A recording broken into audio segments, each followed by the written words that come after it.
Pag-ibig na nagsimula sa likod ng bahay, pero ang magkasintahang sinubok ng tiwala at galit ng pamilya.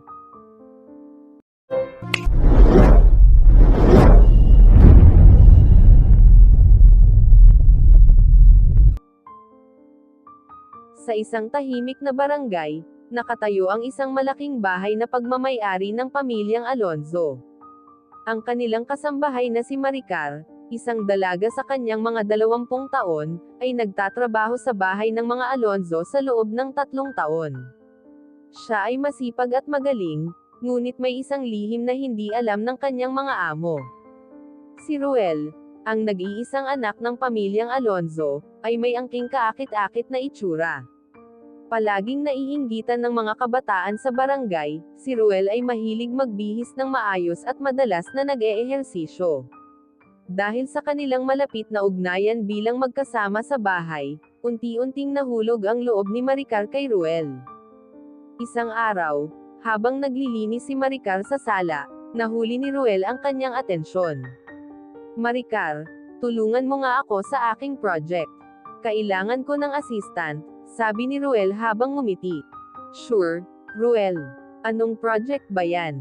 tanong ni Maricar, na tila nanginginig sa saya. "Magre-record ako ng video presentation. Gusto mo bang makipag-partner sa akin?"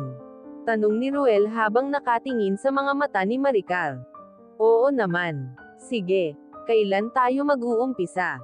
sagot ni Maricar na labis ang kasiyahan. Nang mag-umpisa ang kanilang project, palaging nagkakaroon ng mga tawanan at kilig na mga sandali. Madalas silang nagtatawanan habang nag-aaral ng script, at sa mga pagkakataong yon, bumubulusok ang puso ni Maricar. Palaging bumubulong ang kanyang isipan na maaaring may pag-asa sila. Isang gabi, nagpasya si Ruel na imbitahan si Maricar sa kanyang kwarto para matapos ang kanilang project. Walang kaalam-alam si Maricar na ang mga sandaling iyon ay magiging simula ng isang lihim na ugnayan. Habang nag-uusap sila, hindi maiwasan ni Ruel na maglagay ng kanyang kamay sa balikat ni Maricar. Ang simpleng ugnayang ito ay nagdulot ng kilig kay Maricar at nagbigay ng lakas ng loob kay Ruel. "Maricar, masaya ako na kasama kita. Para bang ang saya-saya ko kapag nandito ka," sabi ni Ruel, habang nakatingin sa kanyang mga mata. "Ganun din ako, Ruel. Parang ang saya-saya ko rin kapag kasama kita," sagot ni Maricar, na hindi alam kung paano umalis sa sitwasyon. Sa kabila ng kanilang mga pahayag, nagdesisyon silang magpatuloy sa kanilang lihim na pagsasama. Sa mga susunod na linggo, nagkakaroon sila ng mga pagkakataon na magtagpo sa likod ng bahay, umaabot sa mga yakapan at halikan. Ang bawat sandali ay puno ng ligaya at takot. Ngunit isang araw, nagbago ang lahat. Habang naglilinis ang among babae na si Aling Rosa, nahuli niya ang kanyang anak at si Maricar sa hindi inaasahang pagkakataon. Nakita niyang naglalakad sila sa likod ng bahay, yakap-yakap ni Ruel si Maricar.